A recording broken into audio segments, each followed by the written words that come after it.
प्रदोष व्रत कथा से मिलेगा ऐश्वर्य और विजय का शुभ दान।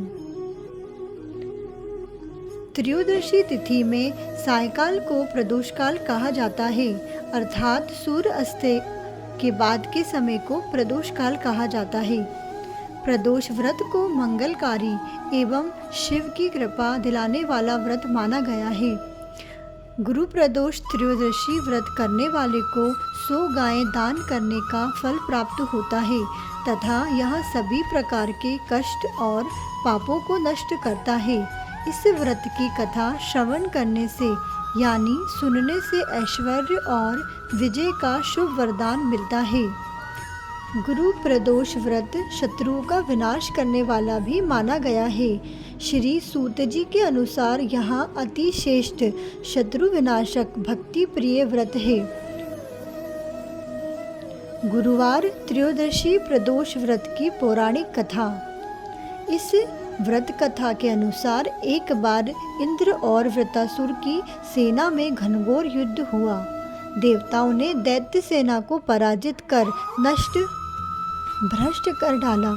यहाँ देख वृत्तासुर अत्यंत क्रोधित हो गया। आसुरी माया से उसने विकराल रूप धारण कर लिया। सभी देवता भयभीत हो गुरुदेव बृहस्पति की शरण में पहुँचे। बृहस्पति महाराज बोले, पहले मैं तुम्हें वृत्तासुर का वास्तविक परिचय देता हूँ। वृत्तासुर बड़ा तपस्वी और कर्मनिष्ठ है। उसने गंधमादन पर्वत पर घोर तपस्या कर शिवजी को प्रसन्न किया। पूर्व समय में वहाँ चित्ररथ नाम का राजा था। एक बार वहाँ अपने विमान से कैलाश पर्वत चला गया। वहाँ शिवजी के वाम अंग में माता पार्वती को विराजमान देख वहाँ उपहास पूर्वक बोला, हे प्रभु, मोह माया में फंसे होने के कारण हम स्त्रियों के वशीभूत रहते हैं, किंतु देवलोक में ऐसा दृष्टिगोचर नहीं हुआ कि स्त्री आलिंगनबद्ध हो सभा में बैठे। चित्ररथ के यह वचन सुन सर्वव्यापी शिव शंकर भगवान बोले, हे राजन, मेरा व्यवहारिक दृष्टिकोण पृथक है। मैंने मृत्युदाता कालकूट महाविष का पान किया है, फिर भी तुम साधारण जन की भांति मेरा उपहास उड़ाते हो। माता पार्वती क्रोधित हो चित्ररथ से संबोधित हुई, अरे दुष्ट, तूने सर्वव्यापी महेश्वर के साथ मेरा भी उपहास उड़ाया है। अतएव मैं तुझे यहाँ शिक्षा दूंगी कि फिर तू ऐसा संतों के उपहास का दुस्साहस नहीं करेगा। अब तू दैत्य स्वरूप धारण कर विमान से नीचे गिर, मैं तुझे श्राप देती हूँ। जगदम्बा भवानी के अभिशाप से चित्ररथ राक्षस योनि को प्राप्त हुआ और त्वष्टा नामक ऋषि के श्रेष्ठ तप से उत्पन्न हो वृत्तासुर बना। गुरुदेव बृहस्पति आगे बोले, वृत्तासुर बाल्यकाल से ही शिवभक्त रहा है, अतः हे इंद्र, तुम बृहस्पति प्रदोष व्रत कर शंकर भगवान को प्रसन्न करो। देवराज ने गुरुदेव की आज्ञा का पालन किया। बृहस्पति प्रदोष व्रत किया। गुरु प्रदोष व्रत के प्रताप से इंद्र शीघ्र ही वृत्तासुर पर विजय प्राप्त कर ली और देवलोक में शांति छा गई। अतः प्रदोष काल व्रत हर शिव भक्त को अवश्य करना चाहिए।